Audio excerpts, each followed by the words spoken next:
Hi, this is Troy. I'm going to walk you through some of the differences between Snagit10 and Snagit12, both from the recording as well as from the editing perspective. This is the Snagit capture tool with its options and the big capture button, and the most prominent one being the all-in-one capture. So the default, when you choose it, it allows you to choose an area of your screen. It will also give you an option for a vertical area. So I'm going to do a couple of captures real quick. This is the select an area of the screen, and sorry about that. And then back over here, we'll do one more time the all-in-one capture. There we go, and we'll capture the vertical scrolling area if all goes lucky. Granted, I recognize I'm doing this off of Chrome, but just wanted to see the differences. And it will open up in the Snagit editor. So a couple things I want to do in the Snagit editor, which I think are probably the common things that you're going to be doing inside of Snagit. The first is going to draw an arrow.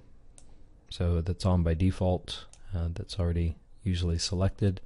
The other is calling attention to something. So we'll put a call out shape of some kind, and obviously the options here a little bit older than the other ones, but they're nonetheless here.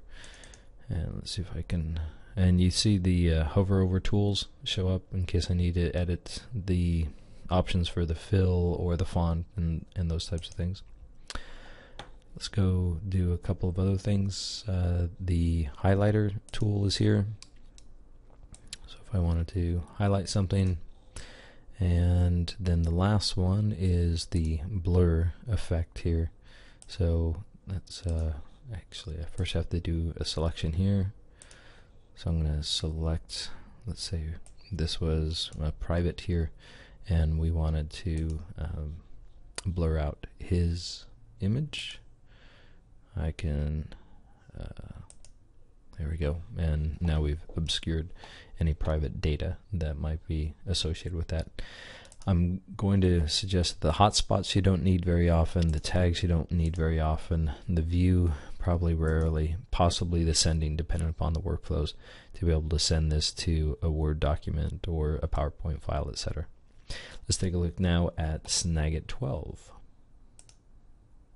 Snagit12's capture window is a little bit different. It sits up here at the top of your screen, and it's really just a big red button. There are the profiles that show up here. You can just hide them so it looks like this, and it's really simple. One big red button pretty much does everything. I can still do a scrolling capture if I want to, so why don't we go ahead and do that. It also does the image of an area of the screen, which I'll do as well.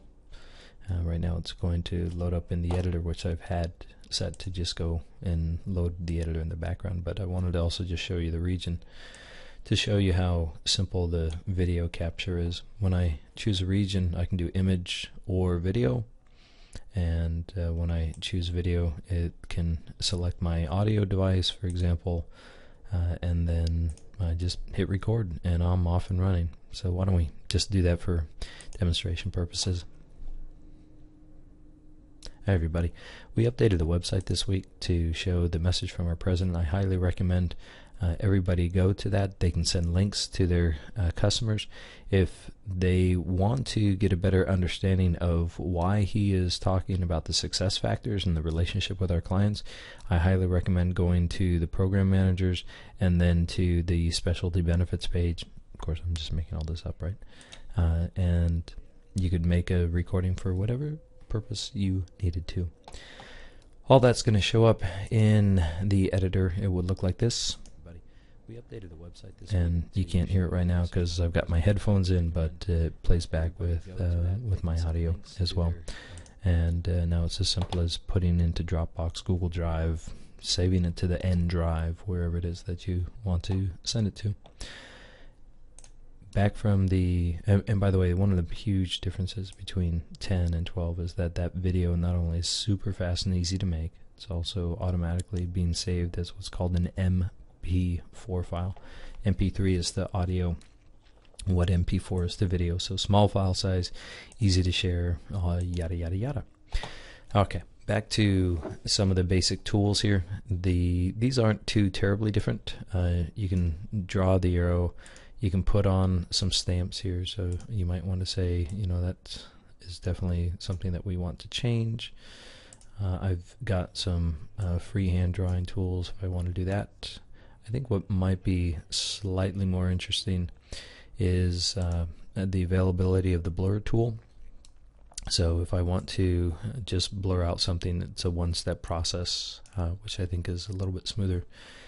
If there is a process, however, that I want people to follow, like let's say that I'm sending a form back to somebody to say, oh, you know, first thing you got to do is you got to do this, and then you have to do that, and then you have to do that, and that, and that, and that.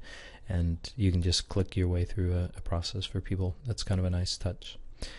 The other stuff here, probably not going to use that much. Sharing isn't too terribly difficult, or too terribly different, although we have added some extra outputs, and the library is pretty much the same. So I think it's mostly in the it's mostly here in these tools, and a little bit in the ease of sharing, but predominantly in the tools and the ease of capture that comes up here in the new Snagit, Snagit 12.